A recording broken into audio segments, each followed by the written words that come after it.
আসসালামু আলাইকুম বন্ধুরা, কেমন আছেন? আশা করি ভালো আছেন। আমিও ভালো আছি।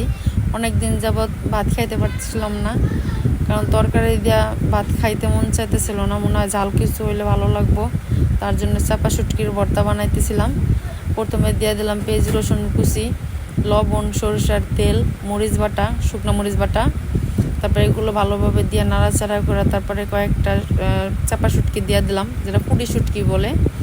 এটা দিয়ে ভালোভাবে নাড়াচাড়া করে ভাজা ভাজা করে নিলাম। অনেক সুন্দর একটা ভর্তা হয়েছে, কারণ এটা দিয়ে গরম ভাত পেট ভরে খাওয়া যায়। আর বিশেষ করে এটা 5-7 দিন যদি না গরম নাও করেন, তারপরও কিন্তু এটা এমনিতেই থাকে, নষ্ট হয় না। এটা ট্রাই করে দেখবেন একবার হইলো।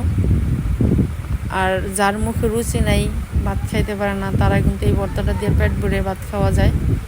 একবার ট্রাই করে দেখবেন।